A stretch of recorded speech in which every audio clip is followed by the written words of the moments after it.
New York Giants fans, there's been a lot of discussion about who the Giants should take with the number 5 pick, whether or not it should be an offensive skill position. What are they doing about the trenches? Like, why hasn't there been more attention paid to them during free agency?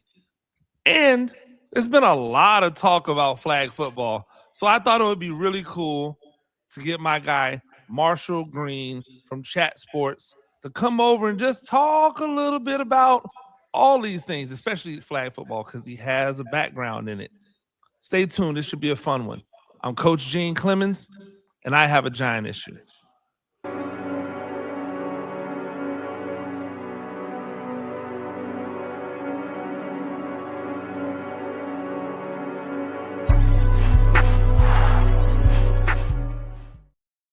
Ladies and gentlemen, welcome back to another edition of A Giant Issue. I'm Coach Gene Clemons.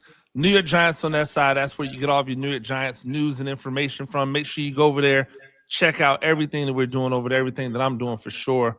All of my good, great, and uglies as we keep on seeing the Giants sign all of these free agents. I've done one on everyone. Make sure you check out those as they drop. And everything else that is like free agency and draft and the whole kit and caboodle, as we always do, and we blow it out over there. And then if you haven't already done so, if you're here for the first time, or if you've been here a long time, like a lot of you have, and you have not hit that subscribe button, go ahead and hit that subscribe button. Over here to my, I guess my right, left, depending upon how you're looking at it on your screen. You can see them right here. Chat Sports Giants, Marshall Green. Marshall, I appreciate you joining me, man. Hey, no problem. Appreciate you having me on. We got to connect at the NFL Combine. You were good to me. It was good stuff chopping it up, and I'm looking forward to it, man. Exciting times, hopefully, for the Giants, and always good to talk some ball. Yeah, and it's funny too because at the Combine, while people are trying to find moments of solitude in Radio Row, you guys were hard at work late. I'm out there late, so we were kind of there at the same time, and we got to talking when we started hearing rumblings about, well, not rumblings, but we had already talked about it.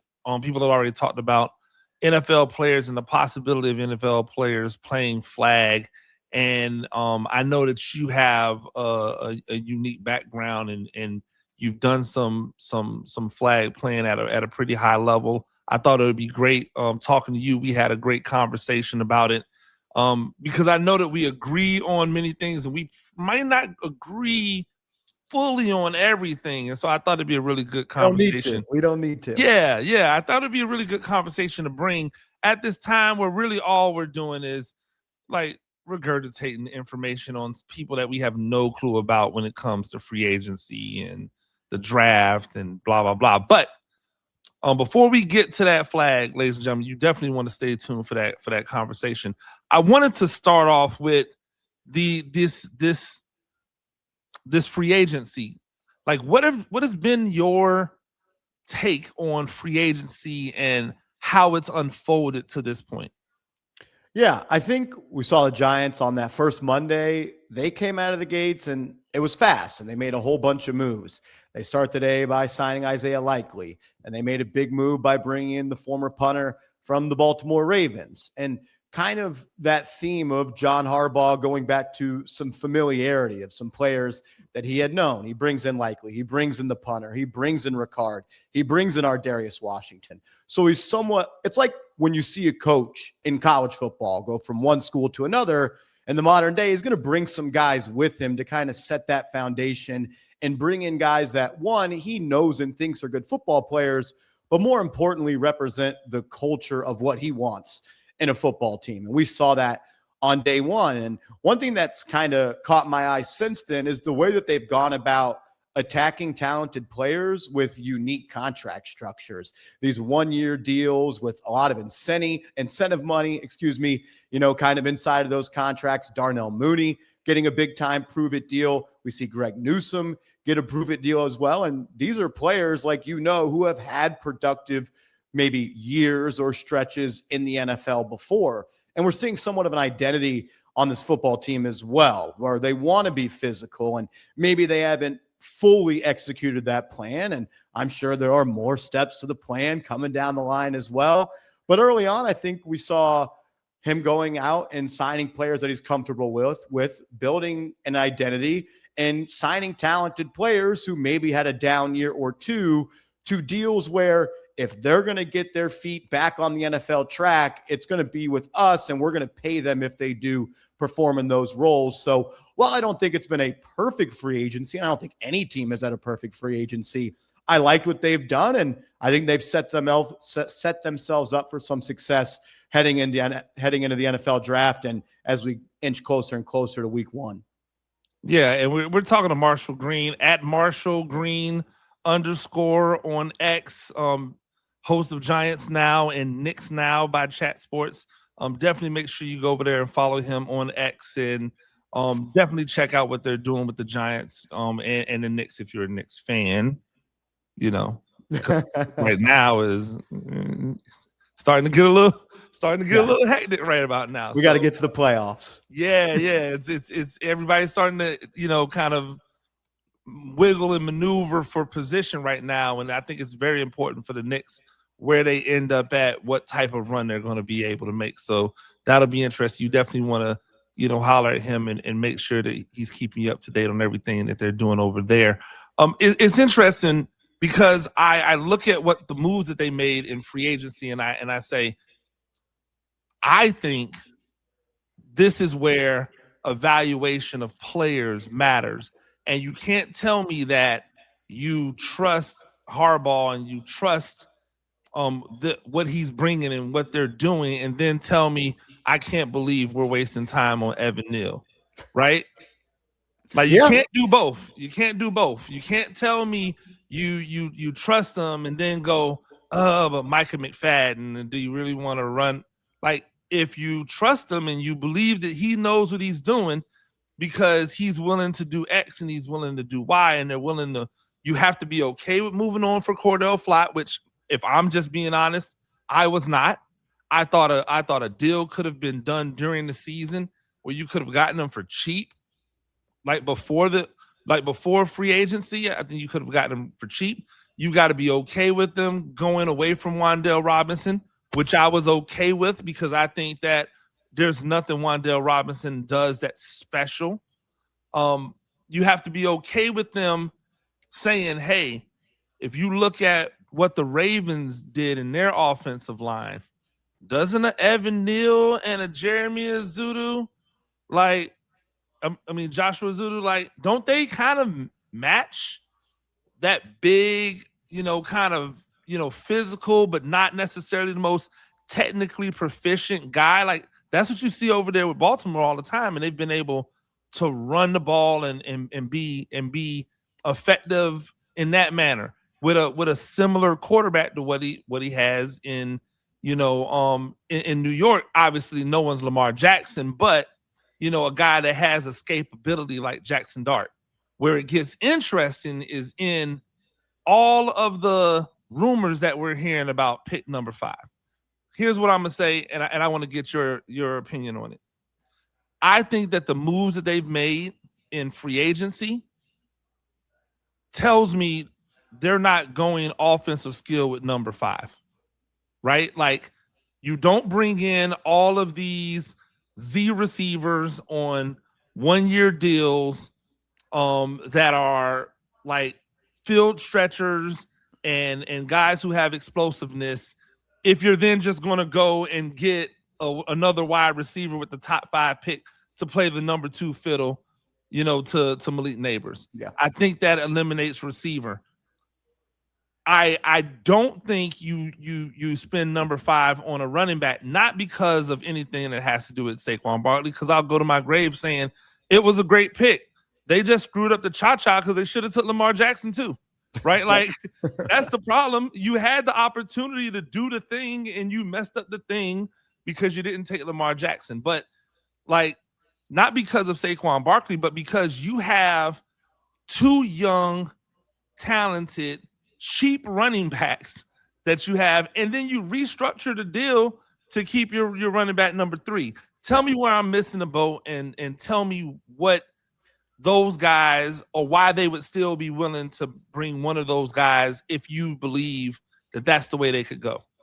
Yeah, I think at this point, the Giants have kind of set themselves up to go any direction that they necessarily want with the fifth overall pick. Sure, they don't have a starting right guard at this point, or they don't have maybe a defensive tackle too that people are in love with. But overall, like when you zoom out, I think they could take anybody that they want. They're not cornered into taking any certain position. When it comes to the wide receiver spot and Carnell Tate or Lemon or Tyson, whoever you have at number one, I don't think the Giants are going to go that way either at this point. And like, I don't necessarily think it's because of the 1-year deals that they've signed. I think it's just more so the John Harbaugh identity. And I think there's a clear identity that he wants to have with this football team. And while it might be nice to be able to take another top flight wide receiver with the 5th pick, you've kind of already shot your shot there with Malik Neighbors. And if you believe that he's going to come back healthy and get back to that guy that he was coming out of LSU and heading into year 2,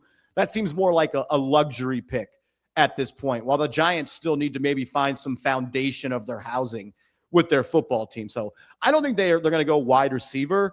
And to the running back point with Jeremiah Love, I totally hear you on the cheap players with Scadaboo and Tracy, but I'm not going to be shocked if they take Jeremiah Love at this point. Like, this is the first time that Harbaugh has picked inside the top 5, and he may be trying to pick his guy, which is a home run hitter at the running back spot.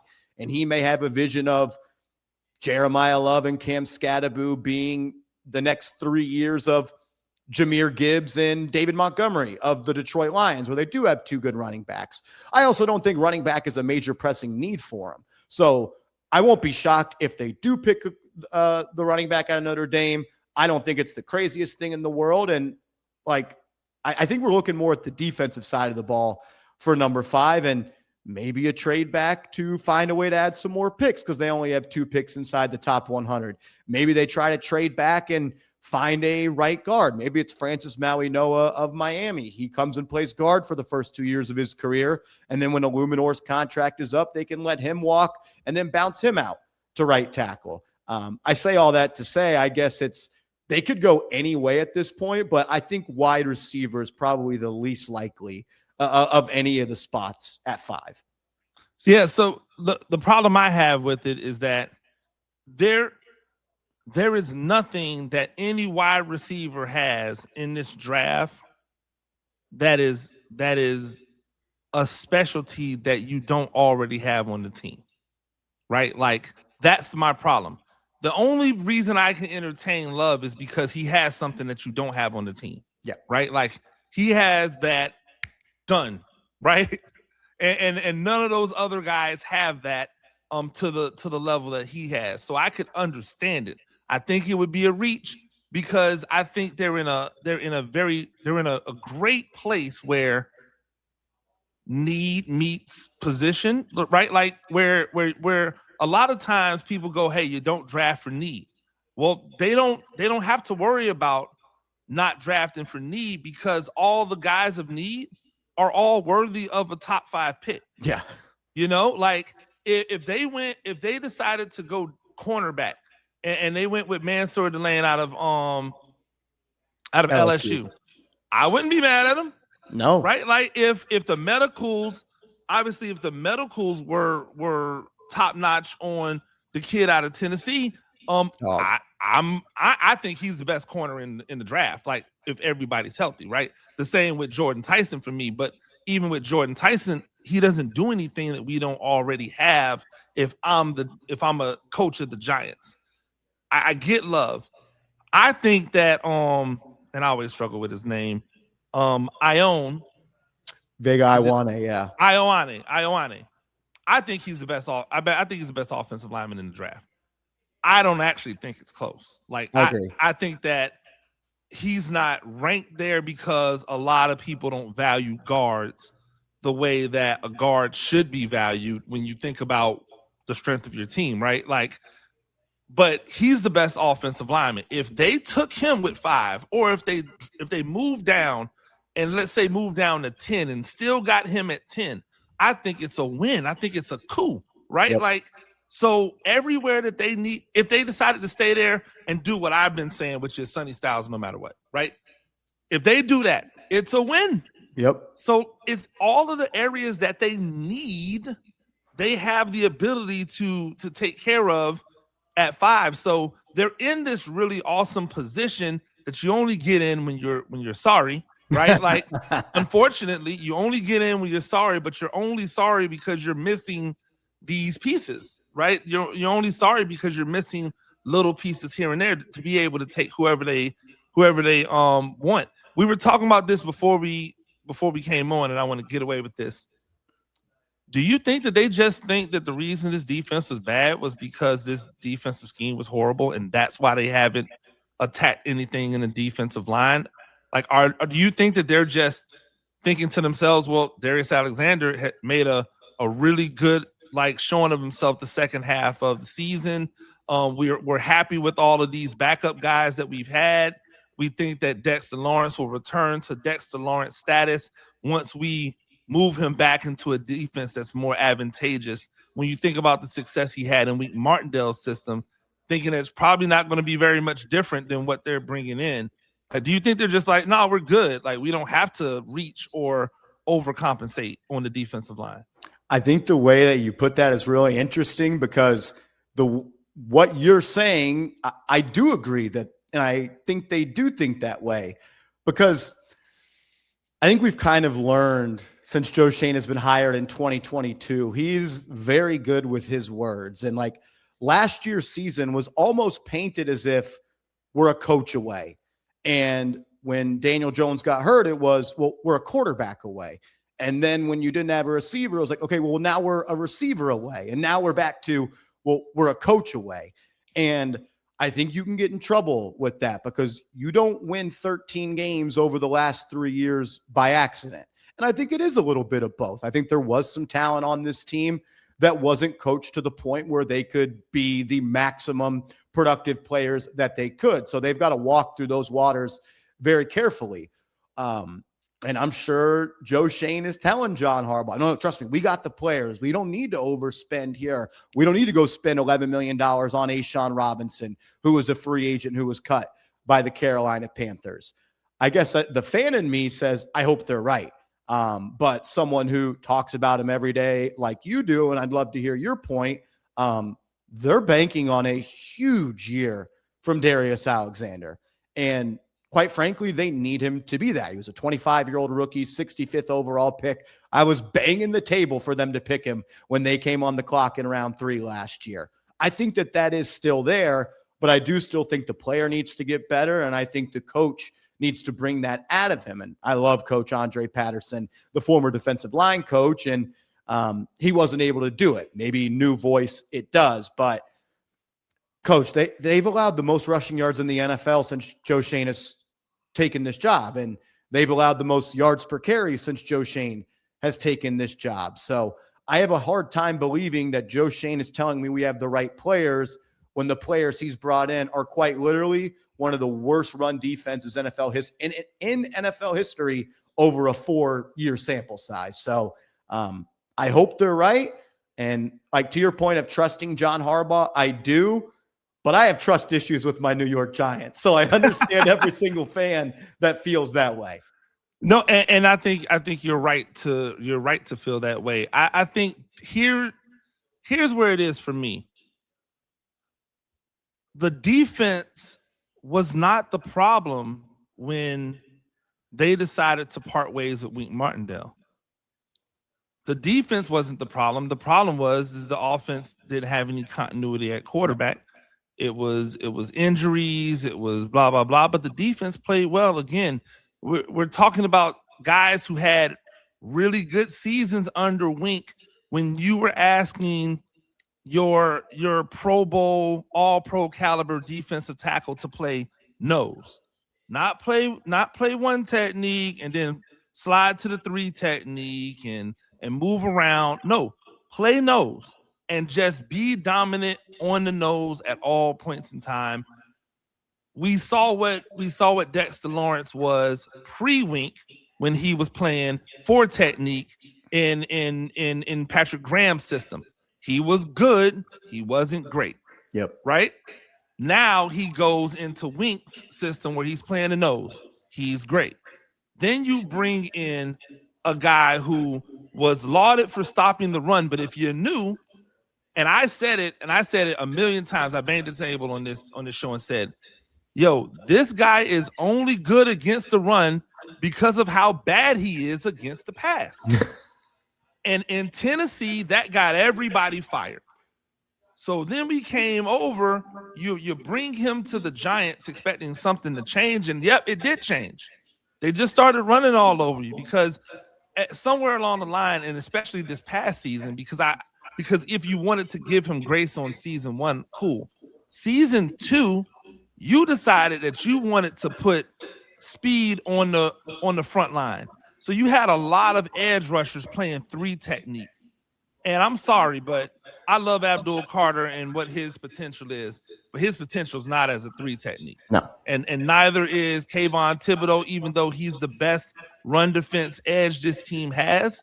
He shouldn't be at 3 technique. And so they were robbing Peter to pay Paul. And you could see as they had no other choice when they were no longer able to do that, you started to see it kind of calm down. Here's why I think that they're probably a little bit more optimistic about the defensive line. It's not only Darius Alexander that you have that you should feel good about. They played the majority of the season. You can correct me if I'm wrong. They played a good amount of the season, like leading up to the firing of Brian Dable, which I by the way I think was done so that he had no reason to keep his job after the season is over. We could talk about that another day. But if you let Brian Dable like finish out the season and they finish somewhere close to 500, it's going to be really hard to fire Brian Dable, right? So with that, Flanagan fouls, those are the linebackers that you were dealing with out there because you had, Micah McFadden that was out. You had Muasau out there, Flanagan fouls. Who else did they have rolling out there? I forget off the top of my head. It was just a revolving door of the other linebacker next to Bobby Okereke, right? Yep. That's a recipe for disaster. Those dudes are not legitimate starting linebackers. So just adding another legitimately competent linebacker is going to help your defensive line. And then not having Chauncey Golston, who I thought they were going to lean on to be more of that 3 technique, where they was trying to put, when they wanted to go with a speed package, I thought Chauncey Golston would be the speed package 3 technique, which is a guy who's a bigger body dude. And you could have worked things out, but he was gone for the first 6 games, 7 games of the season. So I think if you're looking at what they have coming back, minus Nacho, right? They probably feel pretty good about that nucleus. And then they're going to add a run stuffer that's going to drop to the 3rd, 4th, or 5th round because NFL teams are stupid. That's really what happens. They devalue the run stuffing defensive linemen. Those dudes end up dropping to day 3, and then you get a really good how did he drop to day 3 guy, and now you're rolling. So I think for me that's where I'm looking at better linebacker play because you add an actual competent linebacker, and then other people on the defensive line taking the step forward and being healthy in a system that they truly believe in. Yeah, and I 100% agree. As much as I am still a little bit worried about the interior defensive line, the lack of playmakers that could make impact plays in the run game at the 2nd and 3rd level, that's just as big as a question mark for me. And that's why Sonny Styles is still number 1 on my dream big board for the Giants, even though they've gone out and signed Tremaine Edmonds.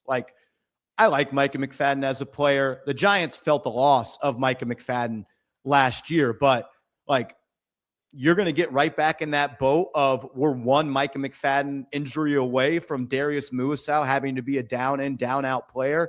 That's not where you want to be. And if you can roll out Tremaine Edmonds and Sonny Styles and you see Darius Alexander take a step and Dex gets back to who he is, then it's you actually have some legit playmakers in that front 7, and maybe our Darius Washington gets back to his 2024 self. Can this defense, and look, I'm not very high on him, but Tyler Nubin with new coaching, can he get to a level where he's a sustainable player? Look, I don't know. I don't think he's an NFL athlete, but maybe playing closer to the line of scrimmage unlocks him. So on my left shoulder, it's like it's the interior defensive line, but on the right shoulder, it's like there was no speed sideline to sideline last year for the Giants at the second and third level. Yeah, and I think that's the biggest problem. And luckily enough, and this is why I think people are missing the boat with this draft, man. Even I would love Sonny Styles. Again, Sonny Styles, no matter what, at 5, bank it for me. I'm good. But even if you don't get him at 5, there's a chance you can get a Heisman Trophy finalist in round 2. Yep. There's a chance you could get an Anthony Hill Jr. in round 2. Like, there's some really good, really explosive linebackers who are out here who can be had in the second and third round, maybe even into day 3, that will come along and like surprise you and be starters immediately. Yep. I think for me, it was why I was such a proponent of keeping Bobby Okereke, because I mean, you just don't go out and replace 140 plus tackles out of a second level guy when he's got no help up front and a guy who's trying to get sacks in front of him and not holding up offensive linemen, right? So like I was a proponent for it, but I understood, hey, you want to try to come down, maybe he's not willing to renegotiate or restructure his deal, whatever it is. You bring in Edmonds, cool, I'm great with it. A sideline to sideline runner, great. Put another guy next to him. It's a whole bunch of athletic dudes in this draft, that linebacker that could take advantage of it. They need a third level safety. Yep. I'm going to keep saying it. Javon Holland's not a third level safety. Javon Holland's just very athletic. It's a difference. Tyler Nubin's not very athletic, and therefore he's not a third level safety. Dane Belton, not a third level safety. That's why he's probably going to go play strong safety somewhere else. Darius Washington is a third level safety, but is he really good enough? Right? We don't. You bring in Greg Newsome at cornerback. We saw the best Greg Newsome in 2023. He's been absolutely horrible in 2024 and 2025. Some of the worst quarterback ratings, or some of the best quarterback ratings when you're throwing at him over the last 2 seasons. Can he reclaim that 2023, form? Doesn't have to be that level, but just that form helps you out. Can they get the most out of Deonte Banks? Those are the things. And I think that's why Banks is still here. I think that's why Evan Neal is still here. I really believe that this coaching staff thinks that defensive coaching staff didn't know what they were doing with Tay Banks. I think this offensive coaching staff believes that offensive coaching staff, and I actually kind of believe it as well.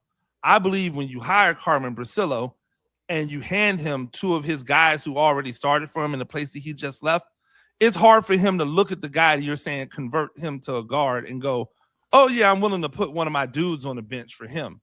And that's why Greg Van Roten was out there for another season, which he should have never been. I don't know why people keep acting like he's a loss. He's 1,000% not a loss. He was a serviceable offensive lineman, period, end, right? But I digress. Because we talked a lot more than I wanted to even talk about all of this. One more. I have a question for you. Go ahead. Say Sonny Styles goes at 4 or 3 or 2, whatever it is. Who are you look? I guess my question is: are you against Caleb Downs at 5? Because I'm not. I'm not against him, but I'm much more into moving back and getting a Dylan Tieneman. If you're trying to go safety, I want guys who get to the ball hawking type of guys. And I think that quiet as it's kept, Downs' best attribute is at the second level. Yeah. Oh, yeah. So, like, if I'm sitting over here saying that they need a third level safety, it's no knock against Downs. He's a really, really good second, like an extremely good second level safety. He's a Palomalu. And when people were like, "Oh, well, you're comparing like he's compared to Palomalu, and Palomalu's a Hall of Famer." Yeah, he's a Hall of Famer as a second level roam around Joker wild card safety. He's not a true like deep safety. And you can do that when you have a lights out front, front seven. You can't do that when you've got a wishy-washy front seven. Yeah. You're not really asking Caleb Downs to play center field. I'm sure he could, but you want him in the box. You want him on go mode, downhill. You want him playmaking. Exactly. You want him playmaking. And I think people forget that. Like, yo, you want the playmaker playmaking. You want him dropping to the center hole and then just reading the eyes of the quarterback and going crazy. You don't want him 45 yards down the field playing center field deep in the middle. You don't want him 35 yards on a hash. That's not the best usage of him. And so, like, if that's what we're getting him for, what the Giants would get him for as a coach, I'm going, nah, I'm good. Like, I don't need that in my life. Yeah. I'd rather see a Tiananmen or Bud Clark in round 2. I'd rather see one of these guys who would be better as a ball hawk on the third level. Yeah. I just the way that it sounds like Harbaugh has talked about him, the way they want to stop the run, like you're getting a guy in there. Like, what if they leave the first 2 rounds and it's Caleb Downs in round 1 and round 2, it's Anthony Hill or Jacob Rodriguez? Then it's like, shoot, we've got some legit speed on this second level and we're playing. I'm on it. Yeah. I'm on it. I'm willing to, if I'm willing to believe it, right? Like I don't profess to have all the answers, right?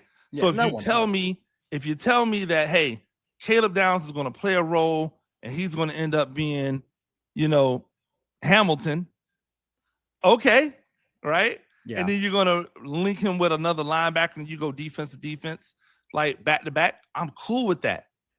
But if you're still getting cooked over the top, I'm going to go, well, you took a guy at 5. You should no longer get cooked over the top. Like that's where it is. And that's why a lot of people don't take safeties at 5. Yep. Right. Because the really, truly like special safeties, they're not deep third guys. The really, truly special safeties are guys that do everything. They're Ed Reeds. Right. So I think for me, that's the problem. Not problem, I guess. That's the issue you have to resolve in your mind if you want to go there. I'm really excited, right? So as this was going on, as the NCAA tournament was firing up, for some reason, Fanatics decided that they wanted to hold a 7-on-7 tournament. Do you know why they held this tournament? Was this for any particular reason? So they were gonna do it somewhere overseas. I'm not sure the specific reason as to why. So no, I don't know what the exact reason was. No. Okay. So here's my theory. I think the Fanatics people set the NFL players up. I think they set them up. You and I talked about this. The first time NFL caliber guys got out on a pitch and play flag football, real legitimate flag football. This is not 7-on-7, ladies and gentlemen. This is flag football. When they got out there and played real flag football, they were going to get cooked because it's a completely different game. And that's what we saw. We saw them get absolutely like cooked. But also, I think that there's reasoning behind that. I don't think many of those guys came here thinking they were really going to be playing a intense, like this is for all the marbles type of like flag football game. And even if they were, they would have still been cooked in the first go round, right? They would have still been beat up in the first go round. So it was interesting to start seeing people weigh in on it. And you were one because you have a background as a flag football player in saying like since last year, maybe even 2 years ago, that the U.S. players aren't ready for that level of flag football because it's not what they've ever seen before on a real football field. Yep. Yeah, I mean, I think I said it to you at the combine. If they were to play one game, the flag guys are going to win. Now, if they play a 7-game series, there's probably going to be a shift around game 3 when it's 2-0, or maybe if it's 3-0, Team USA flag guys. The NFL guys could figure it out.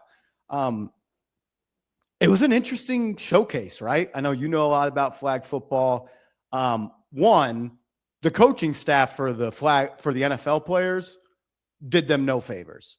They didn't know how flag football worked. And all respect to Greg Olson, who is an awesome person on the call and awesome NFL tight end. I thought he missed the boat completely on the call. He was asking for the NFL players to play a flag football style of offense when it's like the flag guys are able to do that because they've done that for 10,000 hours. Yeah. You have the better athletes. You have the better football players that run routes and catch the football. Play a 1-quarterback offense, run 4 people on routes, and let's catch some 50-50 balls. Just cook them. Yeah, like I was disappointed in, why didn't they just run the four verts? Yep. 4 verts every single play where the receivers are just breaking off routes where they see fit. Like essentially, like, wake up the echoes of, the what is it, the 4-7s or the 7-4s of the what's his name? Coach, he just passed away. The Mike Leach. Yeah. The Mike Leach offense, just 4 verts every time. You can't just like bail out because I'm just going to break this off. We're going to hit you for, a 20-yard gain every time. Letting those guys get into open space. And we're not even going to try to stop you from, we're just going to run fast. And you have to just grab me going, 4 or 5 by you. Like, or we're just going to run by you and then jump over you and snatch the ball, because that's what we could have done. If you look at first off, here's my problem with the way a lot of people jumped out and was like, oh yeah, I told you this is what's going to happen. Some of them people don't know what they're talking about. They just wanted to be right about something, right? And they have no proof that. And the other problem, and this is the thing that scared me a lot more for the flag guys. They beat what was it, Wildcat FCC or whatever. They beat them by 25 in the first game, and in the championship game, they beat them by 10. Yeah. That tells me it wasn't going to take very long for them to figure out what to do before this thing is a wrap. Someone was saying like, oh, they could do this for years, for another year. Like, no, I don't think it would take them that long, because I don't think, because they're so athletic, I don't think they would need to learn all of the little tricks and nuances. And that's not the way they're going to win. Yeah. That's like, just speak to, number one, how ridiculous was it for people to think that retired NFL players and then the group that they decided to bring out to represent was going to be able to go against the U.S. flag team, because the rosters were flawed. Like, the rosters just didn't make any sense if you were trying to put together a flag football team. Yeah. One, I think it goes to the lack of awareness or knowledge of what flag football is. Number two, it's, as fans of the NFL or any sports, people put these athletes on like a pedestal, like they are unbeatable. You're telling me big time Odell Beckham's going to get beat by a little Hoosh Doucette who's 5'7"? Like, no way that could happen. But in reality, like, every sport to a degree is about the X's and O's and what goes on in between the hashes. As someone who, like, I was on 2022 Team USA's roster. I made it to the final 24. I didn't make it to the final 15, but I made it to the final tryout. So I've played flag football for years. What I was so lost about, Coach, was they couldn't move the ball. And of all the debates I've had, it's, oh, well, yeah, I don't think the USA guys will be able to stop pro guys, but I don't think that the pro guys will be able to stop USA guys. And to get to your point of it's not going to take years, I bet the next time they play, the NFL guys, whoever you want to call them, influencers, whatever, they're going to know how to score points. I'm not so sure, though, they are, unless they take it serious and they learn the rules and they perfect the craft of pulling the flags and how to stop the multiple QB system. It's going to take a while for them to be able to stop that type of offense that Team USA ran. Now, scoring points, they should be able to understand how to do that next time. Have the quarterback take the snap from 9 yards instead of 4 yards. Little stuff like that. Instead of an 18-yard dig route, make it a 9-yard dig route. Like, learn the actual way the game is played. I also think, like, what happened in that game was a good and a bad thing for flag football. One, awesome exposure. We saw it play at the highest level. Team USA is the best team in the world. There's also 50 more teams that Team USA could have made that would have beat that NFL team. And I say that to say the style and the way that that team played with an athletic quarterback and pitching the ball and running the ball, that's not the only way to play flag football. And I see every single person that covers the NFL saying you need a shifty, dynamic quarterback that's going to hand the ball off. Go watch how Mexico plays flag football. And every game, they come down to 1 point or one possession with USA, and it's a drop back quarterback. Go back to 2022 in the World Games where Italy almost beat Team USA. That was with the big giant quarterback that was just back there slinging the ball like it was going out of style. So as much as good as that did, I think it almost set a precedent that's not really true with flag football. And that's probably just me as a flag football purist to have my heart caring about it. Mm-hmm. But there's multiple ways to skin the cat. And for Tom Brady to come out and say, we need this to look more like 7-on-7 football, it's like, well, one, we don't. And two, you're just saying that so you can compete right away. But three, if you were coached up the right way, you could compete in a 7-on-7 style of offense. They just, I don't know. I get worked up about it. How about this? Even in 7-on-7, that's not the NFL football. No. So, like, there are things that you do in a 7-on-7 that you would never do in a real football game, right? There are offensive linemen there. You can't have you running back catching a 0-yard pass where the center was, like that type of thing. So, like, I think the problem with the NFL is they didn't just go, you know what? You know what happens when the smaller guy, the small, quick guy is beating up the bigger, stronger, more physical guy. That guy puts his hands on the smaller guy. And once he gets his hands on the smaller guy, the fight is normally over. Yeah. And the NFL, the quasi NFL teams, because I don't want this to be lost. They had some dudes out there trying to pull flags that are never going to play flag football at the highest level. The NFL had to offer. It was not. It's not the best because some of them weren't even NFL players. Yeah. Or some of them were like Luke Kuechly. They had him dancing. Come on, man. Luke Kuechly and Harrison Smith are not flag football players. D-Hop. Yeah. Like, what we doing? Like, and so I think the first problem is, and not a problem, if you really want to, this is USA basketball all over again, right? You're only going to be as good as you're willing to take it serious. Yep. You're only going to take it serious if the USA loses. Yeah. I think that the fear, or what should be the fear for USA flag football players, is that some of these guys decide to take it serious. Like, Robert Griffin has pledged that he's going all in on this, right? This same weekend, they had, so the 12 guys that were on the USA team that played on Saturday, they've made the top 24 for the 2026 team.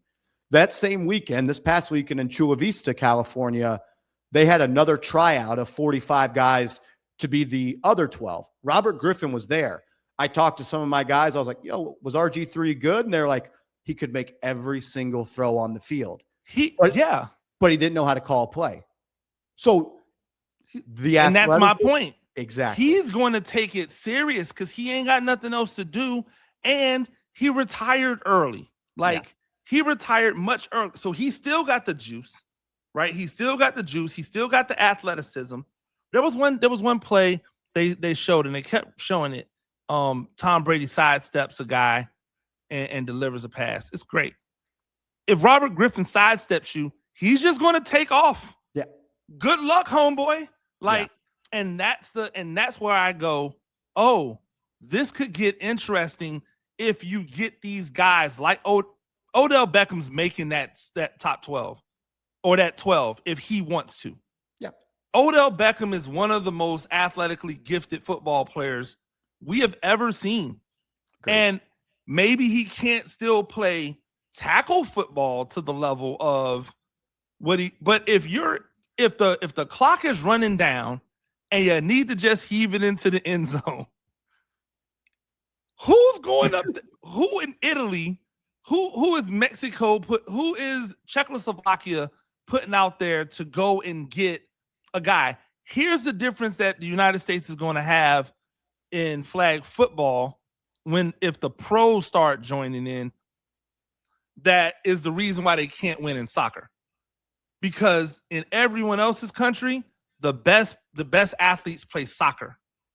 In the United States, the best athletes play football. And so if they decide that they want to take this thing seriously, they're maybe even not for 2028, but like come 2032, right? Yeah. Come 2032, that landscape is going to look entirely different when you think about how many pros are going to time out of football, like tackle football, and still be looking for something to like feed that itch. Yeah. And I think that's where you're going to see the difference happen. But just the idea that you had Devontae Adams out, like, come on, what are we doing? Those are not, in my opinion, if you were trying to match skill with Team USA type of flag football skills, Devontae Adams isn't the guy you want to get out there, right? Yeah. And I think that's the problem when I was looking at what was going on. It just who they had, what they were there for, how serious they took it, and then the quick shrinking of the score when you went from the first game to the second game, that they had a chance to see that same team twice. Yeah, I guess I'll just say I don't think there should be any learning curve for receivers, because it's get open, catch the football, get north and south. Sure, you're going to learn all the hit moves and dip moves, but I don't see really any learning curve for receivers. Quarterback, you just got to understand what play calls are, get the ball out quicker, understand the field. Now, you think they'll? I'm sorry, I didn't mean to cut you off, but you think that those receivers won't have to worry about playing defense? Is that why you say that? Like if they were on Team USA? No. I mean, they'll just have defensive guys. Okay. Yeah. Exactly. That was my only problem, is that if I'm looking at this through like flag eyes that I'm used to seeing, like we're playing everything, right? Yeah. And so like you can't have Devontae Adams or DeAndre Hopkins going out there trying to pull flags. Like, sorry, that's not going. Yeah, you at Team USA, they have 12 guys, 5 play offense, 5 play defense, and in those last 2, they could do both. So, like, you're going to have your set defense, you're going to have your set offense. So, like, if Team USA picked up Devontae Adams yesterday and he was playing for them instead of the NFL guys, it would have looked different. He would have dominated, because they would have told him when to run, cut your stop route here, angle your corner route here. So, the receivers transferring to play receiver and flag, that takes 1 or 2 games or 1 or 2 practices. Now, having to pull flags, that is something that is an actual skill.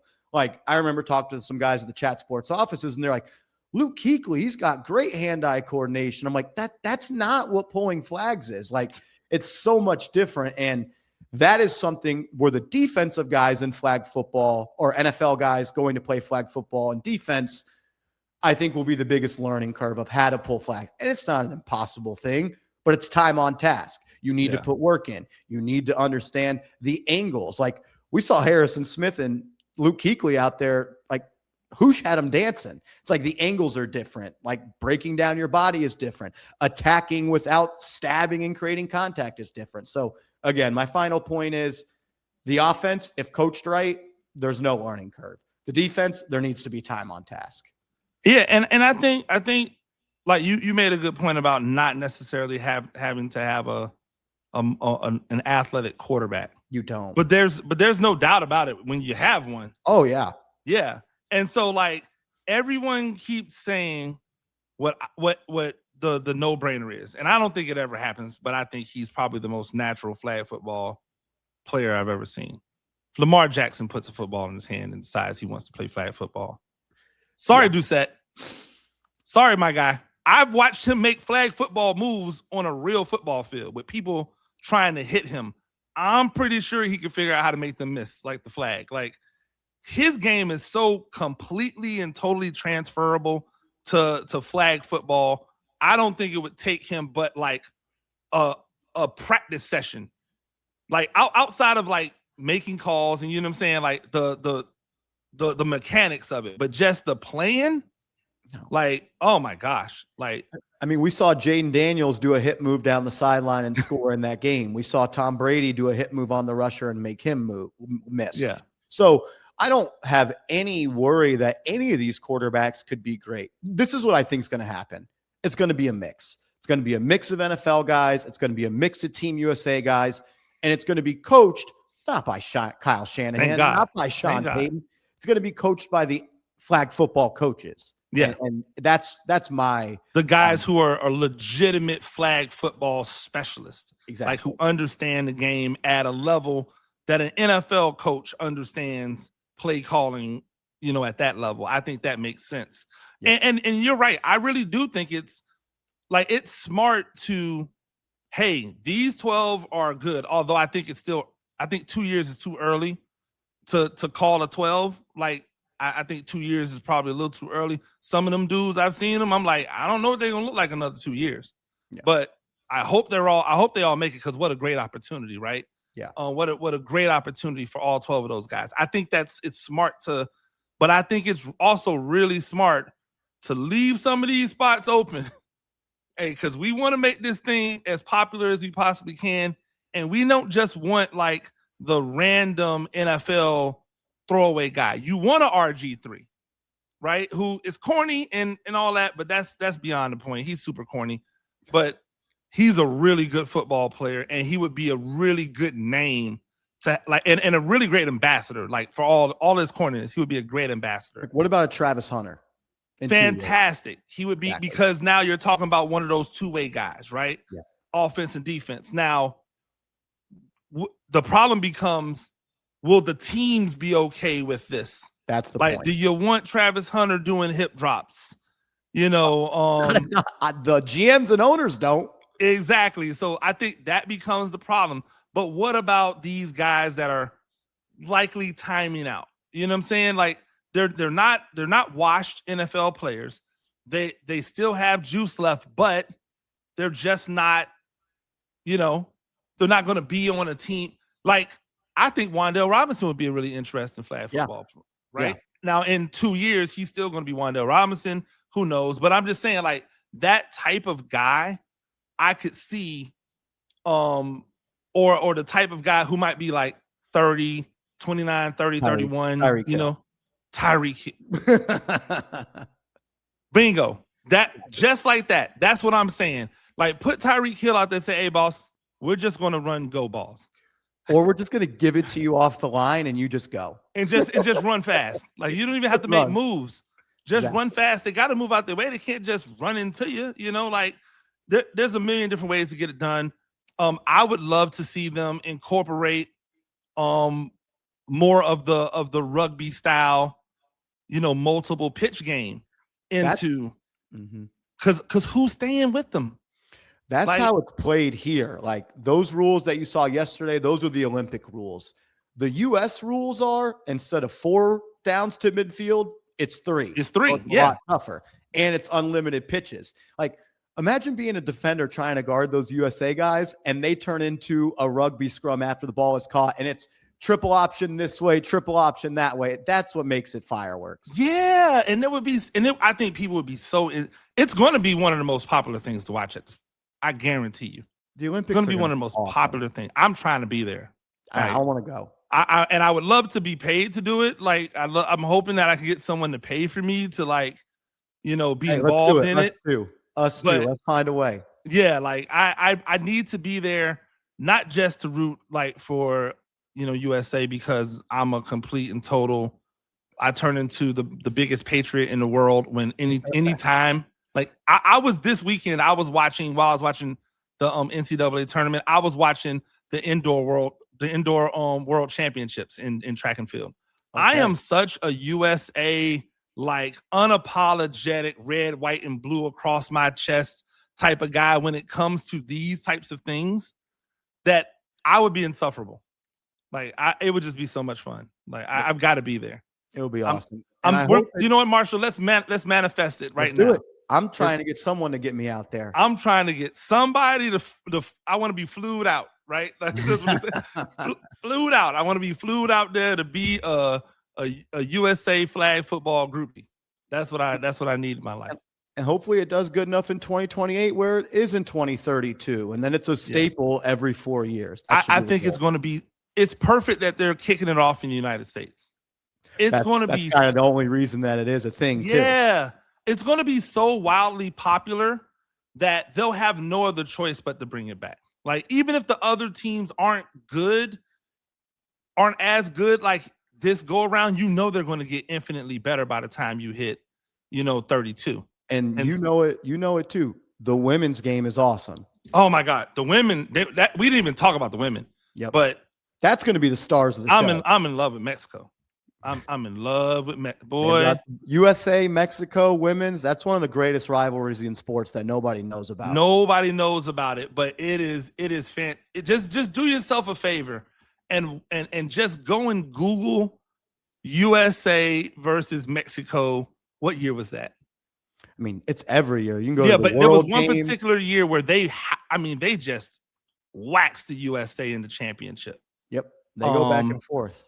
And it was all of these extremely gorgeous Mexican women out there getting, the USA team's physical. Like, they were being super physical, and I think they were a little mad because they were getting beat. And these girls were getting hit and jumping up and fixing their hair and running right back. And I was just like, oh my God, I'm in love with Mexico. Like, I almost tore my red, white, and blue off. That's how much in love I was with it. I was like, this is fantastic. No, but yeah, I definitely want to see the women's game. It's going to be phenomenal to watch. The men will be intriguing to see how this all unfolds and the drama behind how they come to the 24, right? More than the actual drama of the games. I think it'll be how they come to the 24. Like, how are you going to sit some of these NFL guys on the bench, right? Like, and what NFL guys are going to go play for other countries? That too. Like I don't know what Jamaica's team looks like. I don't know what Nigeria's team looks like, but there's a lot of Nigerian football players. Some dual citizenships. Yeah, there's a lot of Nigerian football players. There are a lot of Jamaican born or Jamaican heritage football players. Like, I didn't even think about that, but that'll be interesting. And then we're not even talking about you could possibly pull guys from college who might be able to. And now you're really cooking because these guys don't have to worry about contracts where they might be prohibited from going and do these things. They could just do these things if they want to. Yeah, there's people on the 18U and 16U team right now for USA that are going to go be D1 athletes. And if they're already in the program, they've already had that learning curve, and you've got the pedigree of going and playing in the SEC, the NFL is dumping millions and millions and millions of dollars in this. They want to make it a spectacle. They want their stars to be there. Like you said, how they figure out who the 24, 15, whoever it is going to be. You think there's a professional flag football league? Oh yeah, it's good.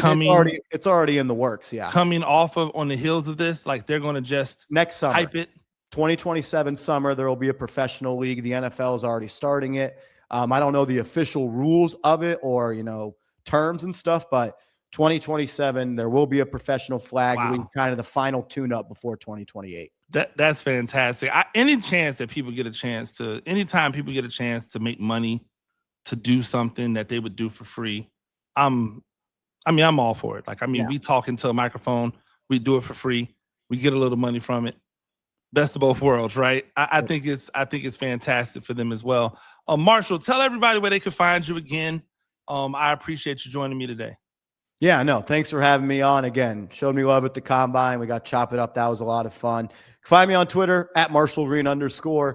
And if you're looking for other Giants content, I create it for Chat Sports. And if you're a Knicks fan, playoffs are coming up. Knicks Now by Chat Sports. We do a lot of cool stuff. Absolutely. Marshall, I appreciate it. Again, it was great meeting you at the combine. Great to chop it up. We'll have to get together when I'm up there after the draft for the rookie. When the rookies pop up, we'll get together and do some stuff. Let's do it. Some stuff that's off the camera that people, can just guess. It's drinking. It's drinking. Anyway, Marshall, I do appreciate it, man. Thank you for joining me. Ladies and gentlemen, that's all the time I have. Make sure you go over to the New York Giants on SI. Check out everything that we're doing over there. You're not going to want to miss it. It's tons and tons of content. You guys know what I do when it comes time for free agency and the draft. It's just one after another, after another, after another.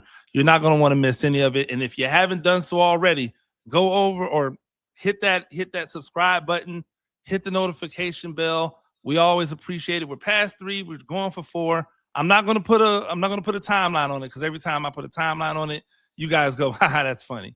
And then I stop putting the time on it, and then you guys subscribe. So I won't put a timeline on it. I'll just say, subscribe, please. We greatly appreciate it. Pay the rent. We appreciate it all the time. Until next time, I'm Coach Gene. That's Marshall Green, and I have a giant issue.